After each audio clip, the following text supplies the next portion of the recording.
Sa miaging bulan, March, ang atong series sa atong mga mensahe nag-focus sa pagpangandam sa pagbalik sa atong Ginoong Hesukristo. And last Sunday, I hope di mo mapulan, kay ako may nagwali ato niya, ako na pod karon. Pero I want to make a follow-up, no, sa atong mensahe. Kay usa sa mga punto nga atong gisgutan, na samtang nagpaabot kita sa pagbalik sa atong Ginoong Hesukristo, kinahanglan mahimo kitang faithful nga mag-alagad sa atong Ginoo. And we are to invest whatever God has given us. Kay moabot ang panahon nga dunay day of reckoning o panilngan ta sa Ginoo kung giunsa nimo paggamit kanang resources ang imong kinabuhi in serving Him. O ang atong pagampo, ingon nga mao kini ang atong baruganan, no? Nga ang matag magtutuo is a minister. So, membro man ta, kitang tanan, kaming mga pastor, membro ta sa atong Tagsi family. Apan matag usa kanato, pastor man o ordinaryo nga membro, kitang tanan gitawag sa Ginoo to serve. Mo nang gitawag og minister kita. It's just a matter of identifying our gifts unsa may pamaagi nga kita makaserve sa atong Ginoo. So, mao ni ang atong focus makaigsunan. We want you to be a part of the ministry o atong tanawon karon pamalandungan nato kining pulong sa Ginoo nga makita sa Acts chapter 2, 41 to 47, makita nato dinhi kung unsay himuon sa Ginoo through our small groups ministry dinhi sa Tagsi. I would like to request everyone to please stand, no? Kay atong basahon ang pulong sa Ginoo, no? Okay? Makita sa Acts 41 to 47. Atong duganan, ready? Go. Those who accepted his message were baptized, and about 3,000 were added to their number that day. They devoted themselves to the apostles' teaching, and to fellowship, and to the breaking of bread, and to prayer. Everyone was filled with awe at the many wonders and signs performed by the apostles. All the believers were together and had everything in common. They sold property and possessions to give to anyone who had need. Every day they continued to meet together in the temple courts. They broke bread in their homes and ate together with glad and sincere hearts, praising God and enjoying the favor of all the people. And the Lord added to their number daily those who were being saved. Let's pray. Lord, salamat sa imong mga pulong. Gamita kini Ginoo unsa man ang imong mensahe that you want us to learn and be part of our lives as we serve you. We thank you for the blessing that you are going to pour out through your word today. In Jesus' name, amen. Amen. Makahimo na kita sa paglingkod. Okay. Now, let me give you the context, no? Background ini nga passage. Nasayod kita nga sa panahon nga gilansang ang atong Ginoong Kristo, it was the time of the Passover celebration. A very, very important event sa kinabuhi sa mga Hudiyo, no? Mo hinungdan nga kining mga Hudiyo coming from different regions, muli gyud sila sa Jerusalem in order to celebrate the Passover. Ang Passover is a celebration of their deliverance from the Egyptian bondage ug sila gidala sa Ginoo sa yuta nga gisaad sa Ginoo kanila sa Kanaan. So, as instructed by God through His Word, ilahanang i-relay sa ilahang mga next generation aron padayon gyud ang ilang pag-celebrate sa ilahang kaluwasan. Dili pod ko incident nga ang atong Ginoong Kristo gilansang siya namatay sa cross sa panahon sa Passover. Nga ang iyang kamatayon nagdalag kaluwasan dili lamang sa mga Hudiyo but for everyone niining kalibutana. Apan ang mga Hudiyo, dili lang sila mo puyo sa Jerusalem sa usa ka semana anang panahon na.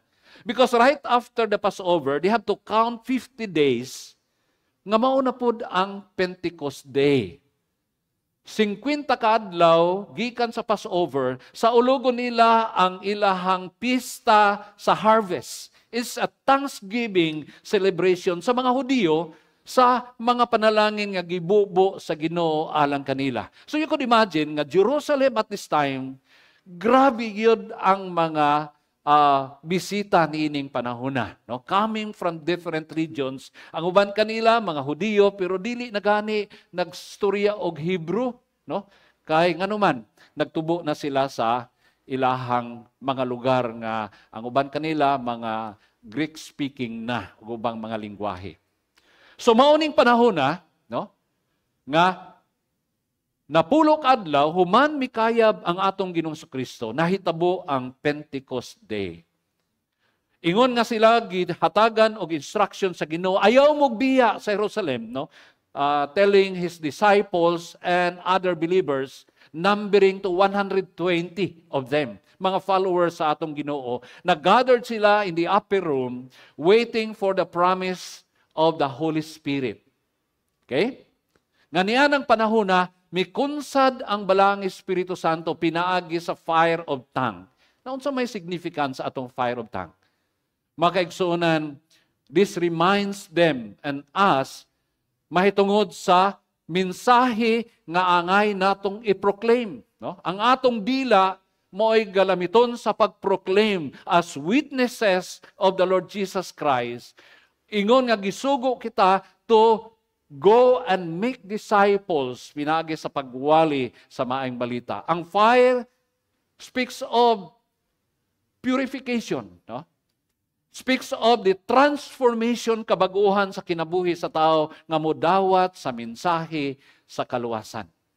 O kining maong panghitabo sa Pentecost was a fulfillment of the prophecy of Prophet Joel.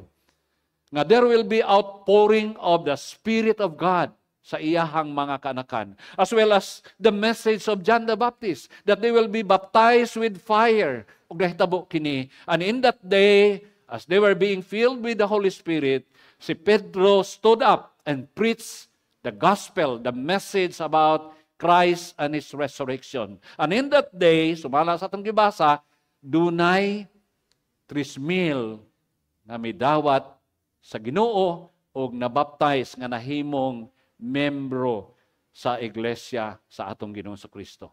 What is amazing niini mga kaigsunan, tungod kay although bata pa sila nga simbahan, they had a pattern of nurturing niining 3,000. Di man ni sayon. Unsaon man ni pagpatubo sila, no? 3,000 man ni kabuok. Doon na sila'y pattern, no? Nga mo-mature kining mga bag-ong mga converts og ma-involve sila diha sa buluhaton sa Ginoo. You know what? Unsa silang gihimo? They were into small groups. They were into small groups. It was the very key, pinakasusi sa early church, nganong nagatubo kini og nahimong significant ang ilang impact sa komunidad nga diin nagapuyo sila. Was it planned that way? Dili, no? Dili. Kaya kung imong lantawon ang background mga kaigsunan, kini mga Jewish nga mga bagong converts, wala sila mubiya sa ilang Jewish community, no? Nagpabilin sila diha. Naghapon sila sa templo. Hearing instruction from God's word. Tungkol kay nakita nila nga ang mensahe mahitungod kang Ginoong Kristo o ang iyang pagkabanhaw was just the fulfillment of what they believe from the Old Testament. Katumanan kining tanan. However, ang ilang pagtuo kang Ginoong Kristo nga siya ang Messiah nga magdala og kaluwasan ining kalibutan na nag-create kini og friction sa mga Hudiyo nga dili wala modawat kang Ginoong Kristo nga Messiah. So, ingon nila murag kulang ang atong kinabuhi o ang mga pagtudlo, no? Kay wala nila tagay og emphasis ang atong Ginoong Kristo. So ang nahitabo nini, they were forced to meet in private homes. Nga dito sa mga balay, Nagtigom sila for communion, for prayer, and for teaching about Christ. By the end of the first century, daghan ining mga Jews nga mga Christians gipang excommunicate na sila sa sinagoga, no? Dili na sila allowed nga moadto sa sinagoga. And good tungod kay they were part of the small groups. Use na sila niini, natudluan na sila sa pulong sa Ginoo, nagatubo na sila og andam na sila magpagamit sa Dios alang sa iyang buluhaton. So ingon ini ka importante ang small groups, mga kaigsuonan. Ingon nga mao kini ang instrumento sa Ginoo sa pagpatubo sa iyang makanakan ug ingon ana pod kini ka importante sa buluhaton sa tagsi. I hope at the end of this message you will be convinced to be part of our small group. Kay ngano man tungod kay ang small group tulo ka butang nganong importante kay kini sa kinabuhi sa atong ministry. Una, tungod kay diha sa small groups, we best learn God's word together. Mao kini ang usa sa hinungdan nganong importante ang small group ministry. Now, if you look at verse 42, gingon din nga they devoted themselves to the apostles' teaching. Na dunay usa ka Bible commentator nga nag-ingon siya, the word teaching is a very active word. What does he mean? Ingon niya, dili lang ni nga ang mga magtutuo milingkod lang og naminaw og humanhing uli. But this is a very interactive teaching, no? Nga there is participation. Muna nga ay mo katingala sa atong mga small groups, no? Katong mga nag-involve na sa small groups, nganong pangutan-on man mo. Say na feedback na gano'n, nganong kami may pangutan-on, nga wa man di man kami teacher. Now kanang atong mga nag-lead sa ato, dili na sila mga teachers. Ang atong teachers ang pulong sa Ginoo. They are just facilitators for the learning. Muna nga naamoy booklet inyo na mga passage diha, you have to read it before coming to our small group, aron nga daay interactive nga learning, no? Kay ang gihimo nining mga anak sa Dios, nag-adto pa man gyapon sila sa templo, they worship like what we do here, pero pag-abot sa mga small groups, sa atong mga balay, we try to flesh out, we try to figure out nga kining unsa may relevance ni ining pulong sa Ginoo sa akong kinabuhi karon. Tungod kay yes, ang kamatuoran, absolute na siya, gikan sa pulong sa Ginoo. Pero ang application niini, usay mahimong managlahi depende sa atong sitwasyon. Mahimong ang application niini lahi kanimo as a professor, lahi kanimo as a businessman, lahi sa estudyante. Tungod kay managlahi ang atong makasinatian, mo ni nindot kayo sa small groups. Tungod kay we have interaction.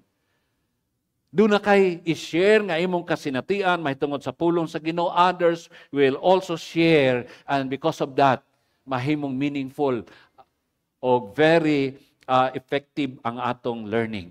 Doon ay usa ka researcher, no? Please, si Dale Galloway, ilado ni siya, mato niya, nga people learn 8 times faster when they dialogue an idea rather than merely hear it.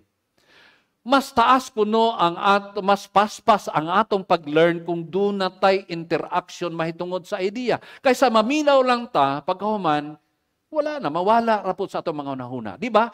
Daghan na kayong mensahe atong nadunggan. Pero tungod kay wala tay interaction sa panimalay, mahitungod sa mensahe, I like some families, no? Kapag abot sa balay, o ikaw, unsa may imong natun-an sa mensahe ganiha. So with their interaction, magpabilin kanila ang kamatuoran and then mahimo ng part sa ilang kinabuhi. Tungod kay proven na in a research nga mas faster ang atong learning when we had interaction, no? So I hope nga ato ning ma-appreciate mga kaigsunan. In sermons we can learn great spiritual truth.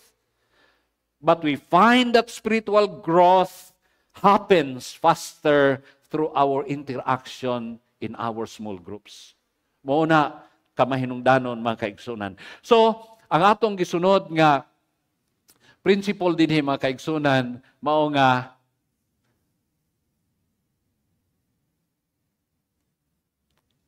we all learn best when we learn together. No? Di ba? Mao na nga importante kayo ang atong learning together. We learn a lot when we come to church, but small groups make a big difference in how we apply the truth in our daily lives. Ikaduha, mga kaigsunan, nga reason nga nung importante ang small groups is that ang atong small groups dinhi niini nga masinati nato ang meaningful fellowship together.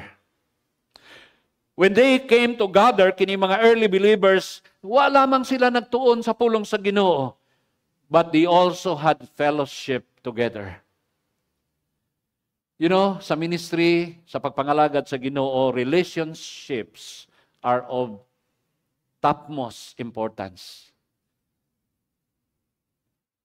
Importante kayo kining atong relationships. Kana bang mga lagad ta sa Ginoo, taliwala sa daghang mga pagsulay, mga kalisdanan, pero you have your co-believers with you, praying with you, encouraging you.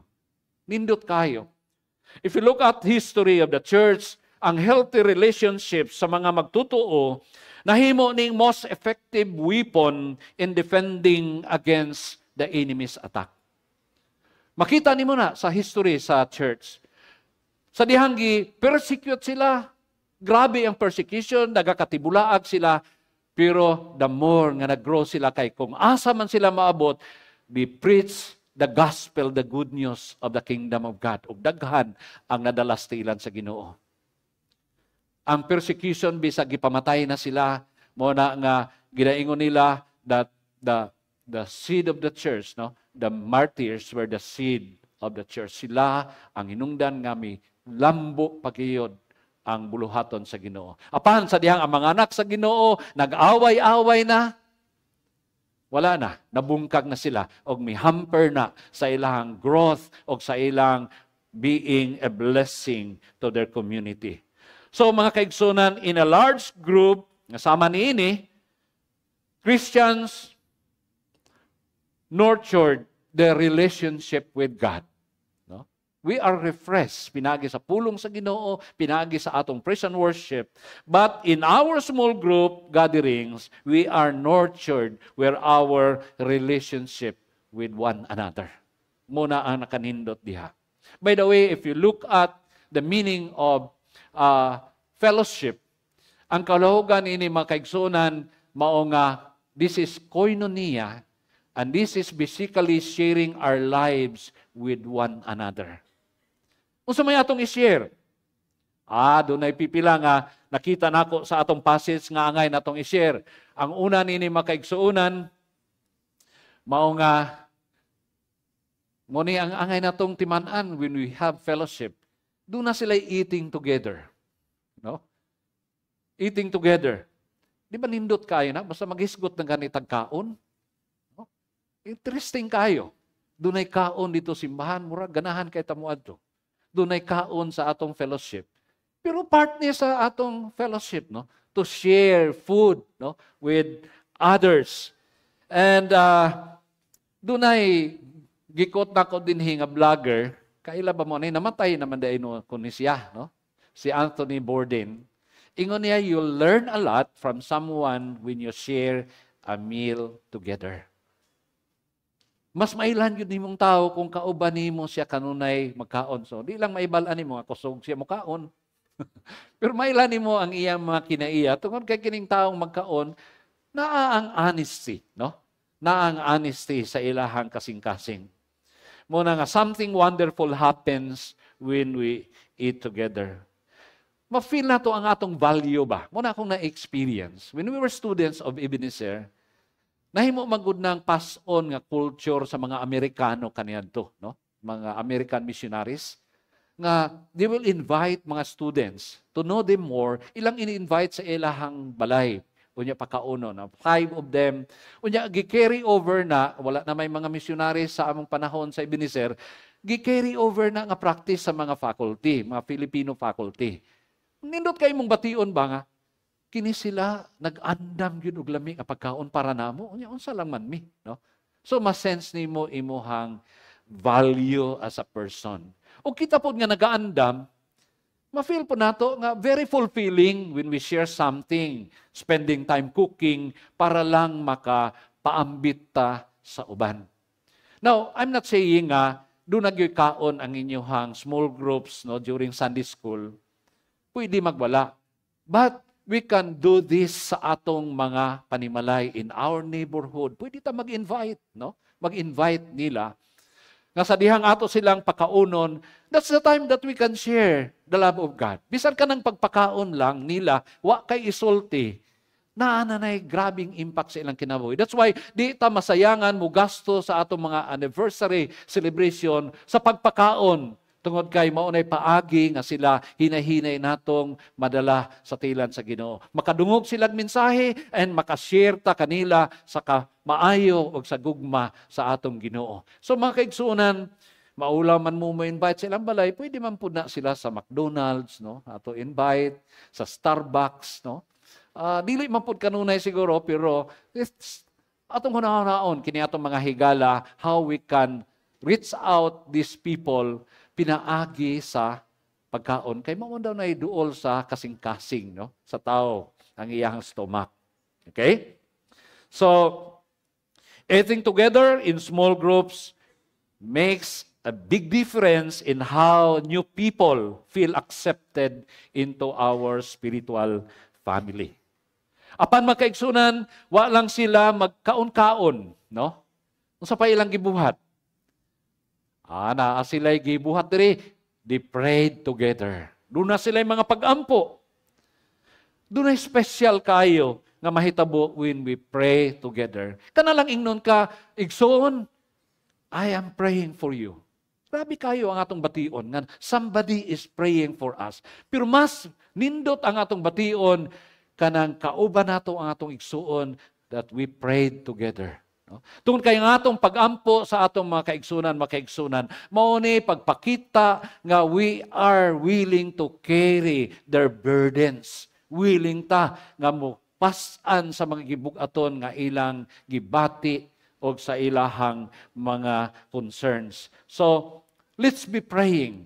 Part na sa atong mga small groups gathering to pray for one another. No? Di lang mutuon sa pulong sa Ginoo, apan mag-ampo pod sa matag usa. Another is, ang himo nila diri, they were encouraging one another. Okay? So verse 45, 43 I mean, no? Everyone was filled with awe and many wonders and miraculous signs were done by the apostles. Makaigsunan ang ilang small groups na himo siyang venue where they shared as a way to encourage one another, God's wondrous acts in their lives. Wala man gisulti dire specifically, but we can assume na sa ilang mga sharing, ilang gipaambit kung giunsa sila pag-ayo sa Ginoo sa ilang mga balatian. Ilang gipaambit kung giunsa sila giunsa pagtagbo sa Ginoo ang ilang mga panginahanglan. Ilang gipaambit kung giunsa pag-deliver sila sa gahom, sa kaaway o sa sala, no? O sa transformation nga gihimo sa Ginoo sa ilang kinabuhi. How the Lord granted them victories sa tanan nilang mga pagsulay. Mao ni ang ilang ginapaambit, no? Unang ingon ako nga usahay kapuyon biya tag-ampo nga say ang atong partner kada Miyerkules, ang gipaampuan niya balik-balik raman mura magwa may tubag, wa may sharing of kadaugan, no? Ato pong ipambit ang kadaugan. Aron nga the more we will be encouraged to pray, no? Unsa may tubag sa mga pag-ampo, ayaw kupti, ayaw taguwi, because that will encourage our brethren sa ila usab nga pagkinabuhi uban sa Ginoo. And aside from that, they also were ministering to one another. Okay? Ministering to each other. Sa ilang gihimo, in verse 45, ilang gibaligya ang ilahang mga propiedad, ang ilang mga katigayunan, unya ilang gihatag ang mga gitagbo ang mga pagkinahanglan sa ilang mga kaigsunan. Remember, nga kining mga pilgrims sa Jerusalem, ang ilang budget gyud sa ilang pag-travel ani going to Jerusalem, siguro enough nga mo sustain kanila up to the Pentecost day. 50 days, lodging, budget sa pagkaon, budget sa ilahang, manglakaw raman sila sa una, wa may pliti. Pero they stayed beyond that, no? Tungod kay nahimo silang part sa ministry sa Ginoo sa Jerusalem. So wala na sila ibayad sa lodging. Pero good nga, they were part of the small groups nga mitabang nila ang katong mga taga-host nila nga taga-Jerusalem na maligya in town o kabtangan aron lang matabangan ang ilahang mga kaigsunan. So, through the small groups, they selflessly serve one another. Ilang gitagbo ang mga practical needs sa ilang mga kaigsunan in a very profound ways kung unsa man kini. So, you can imagine, no? Nga through the small groups, the early church, ang mga sick people were cared for. Ang mga hungry were fed. Ang mga homeless natagaan sila og shelter. It appears nga kining mga Kristohanon kaniadto mga kaigsunan, ilang gi-care ang mga katawan as if they were caring and helping the Lord Jesus Christ. Nahinumduman siguro nila ang gisulti ni Ginoong Kristo og na-relay nila sa mga katawhan nga nag-ingon ang atong Ginoong Kristo, I was hungry and you gave me something to eat. I was stranger and you took me in. Naked and you clothed me. I was sick and you took care of me. And I was in prison and you came to visit me. Di ba ingon ang mga anak sa Ginoo, kano sa man nahitabo Lord nga gihimo namo? Ingon ang Ginoo, when you do this to the least of my brethren, you are doing this to me. Mauna ang nasulod sa hunahuna kasing-kasing niini mga Kristohanon. When I take care of the sick person, I am doing this as if I am naga-take care ko sa atong Ginoong Kristo. Sa dihang akong gitabangan siya sa mga panginahanglanon as if nagatabang ko, I am doing this for the Lord. Mo na nga inspired sila. Di sila masayangan, mubaligya o makaptangan because they are doing this for the Lord who saved them and give them eternal life. Makaigsunan personally, gusto na ko i-share kaninyo. Nausapod mi ang among pamilya na blessed through the ministry of small group. Second year kami sa Alliance Biblical Seminary in the year 1999. Pastor Sede was grade 2, si ating grade 1. We transferred them sa public school, gikan sa private school, kay nagbalhin mi og apartment, nga dikit gyud sa EGS, aron di nami mamasahe. Kay kaming upat, estudyante mi tanan. And, miabot ang panahon nga si Pastora ating grade 1, na igo siya dinggi. Taas na iyang fever, kada adlaw taas ka iyang fever, nag-rasis na siya, so amo siyang giras dito sa hospital. Wala mi budget para anak, no? Kay survival ang among kinabuhi. Kami ni Pastora, we're working sa EGS sa library para lang ma-augment ang among mga panginahanglanon. And then karon may abot nga nagkasakit si Pastora ating. And while we were in the hospital, my small group, no, sa EGS, ang among leader faculty, they gathered and prayed for us. And they shared their blessing enough sa among mga panginahanglanon sa hospital. Wa mi pamilya, pero doon namin spiritual family who love us and took care of our needs because we were part of their lives. Mahimong-mahimo nato ni makaigsunan in our small groups. Ang atong small groups, di lang limitado sa pagtuon sa pulong sa Ginoo, di lang sa kaon-kaon, di lang sa pag-ampo, but even helping one another sa dihang duna sila'y mga panginahanglanon. Tungkol kay mo kini ang giingon sa pulong sa Ginoo that they give to anyone who had need. No? Be sure nga dunay need. No? Be sure nga naa kay need. Okay? Dili lang punta mag-take advantage no, sa uban nga halos tanan natong gusto atong i-share kay aron matabangan ta. Di na kinahanglan na.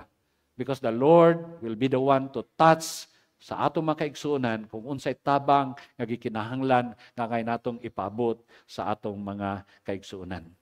You know, sa dihang naghimo sila niini mga kaigsuonan, they were loving with each other. They were caring for one another. They had a very nice fellowship together. Ang impact niini mga kaigsuonan, grabe kayo ang resulta niini. Unsay nahitabo? And this is the third importance of the ministry of small group. Kining matawhana, ingon man kita, we are empowered to do the ministry together. Mananggingon sa verse 47, praising God and enjoying the favor of all people, and the Lord added to their number daily those who were being saved. Nganong ingunani ang ilahang pagtubo sa buluhaton sa Ginoo? Because everyone was equipped to do the ministry. Through the ministry of the small groups, natudluan sila sa pulong sa Ginoo. They have experienced being loved. So they are now able to share that love to others. Kana kinahanglan sa gugma sa Ginoo. Giatiman sila. So karon ang ilang focus dili na ang ilang kaugalingon, kundi ang uban na kinahanglan sa ilahang pag-amuma. They simply applied what they have learned and experienced in their small group. Mao na ang kanindot. And that is our prayer. Nga kining atong small group nga ginahimo through our Sunday school, ato ning dalhon sa atong mga komunidad. Ang atong mga kasinatian, no?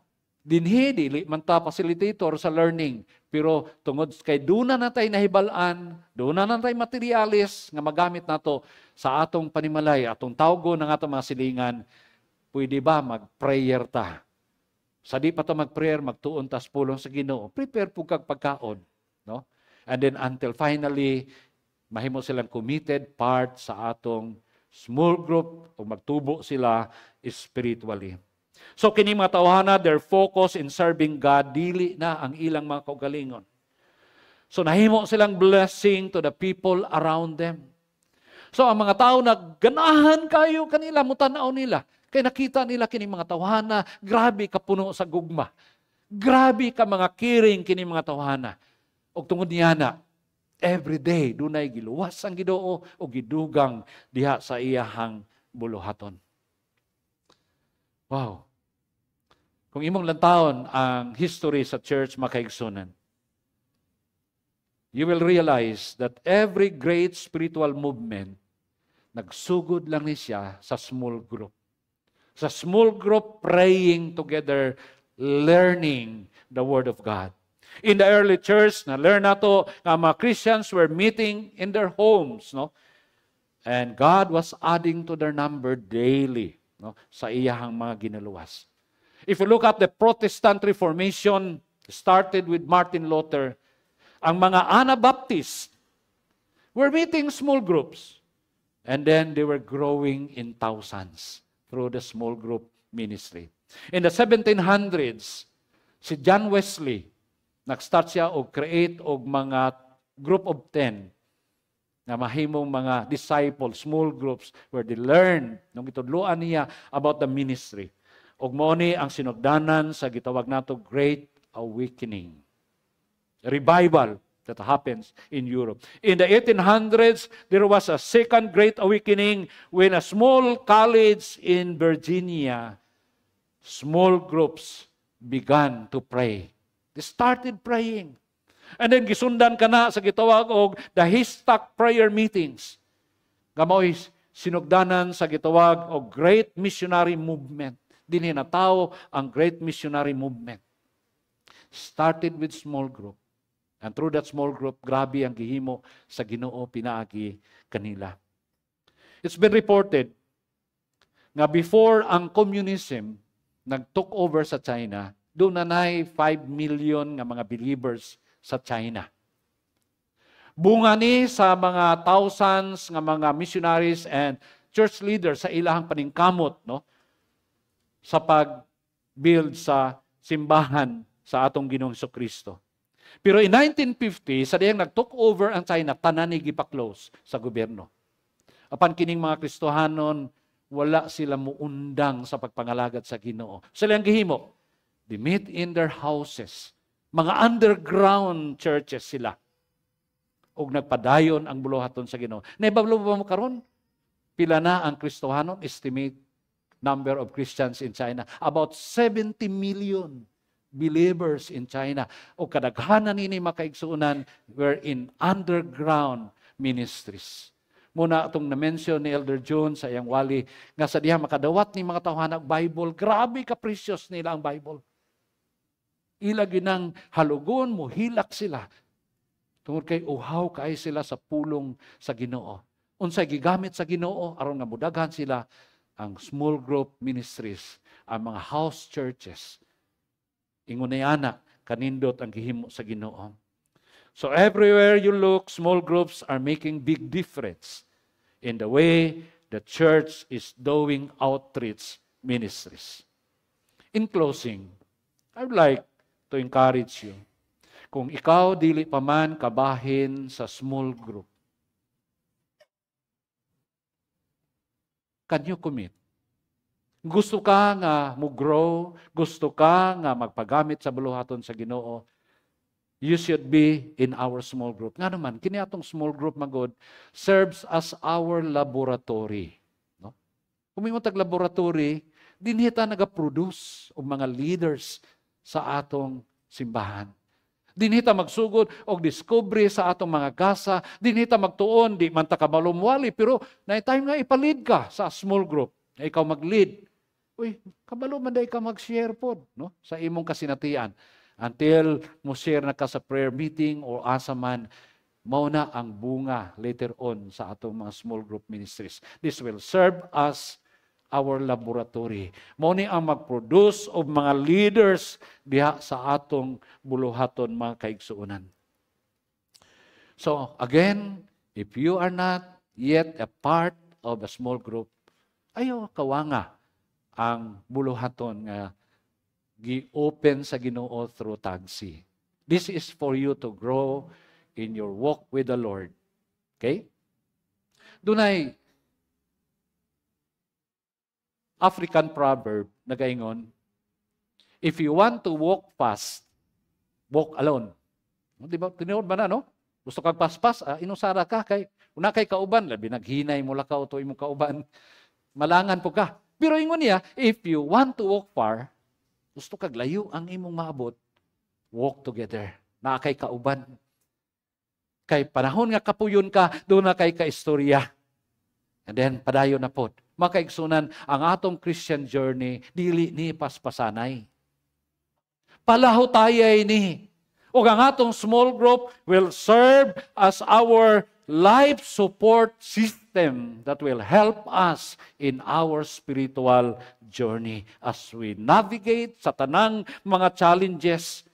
Ang atong small group mao ni atong kadamay, mga kaigsunan, karamay as we grow and stay spiritually healthy. That is how important our small group ministry is. Ingon ana ka-importante mga kaigsunan. Tungod kay pinagi sa atong small group ministry, mao ni ang gamiton sa Ginoo nga una makakat-on gyud ta sa iyang mga pulong. Ikaduha mao ni nga makasinati ta sa meaningful nga panaghiusa sa mga anak sa Ginoo. Naaman tay fellowship as believers during worship celebration, pero sahay casual lang kaayo kay daghan man gud ta, no? Pero when you are in a small group, grabe gyud ang atong pagkumustahanay, no? Very personal ang atong relationship. Thirdly, dinhi ta ma-empowered aron nga mahimo nato ang gusto ipahimo sa Ginoo while waiting sa iyang pagbalik, sa ikaduha niyang pagbalik. Busa makaigsunan, I invite you to please bow down your heads. Let's pray. Wala ko masayod kung unsay gipaabot sa Ginoo nga mensahe karon alang kanimo. But if the Lord is convicting you nga mahimo kang part sa small group so that you will grow, so that you can serve the Lord faithfully. Hinautunta nga dili nimo pagahion ang imong kasing-kasing. Dili ko muundang og ampo hangtod makita nako matag usa ka nato kabahin gyud sa small group ministry. Kay importante kini sa atong pagtubo, importante kini sa atong relationship, importante kini sa atong pag-serve sa atong Ginoo. Lord, thank you so much for your message. I know that you are working in the hearts of your people, O God. Salamat Ginoo nga imong gipakita kanamo kung unsa kamahinungdanon ang small group ministry. We've been doing this, Lord, sukad pa kaniadto nga gi-introduce kini. Pero Lord, wala gyud kaayo nimo thrive.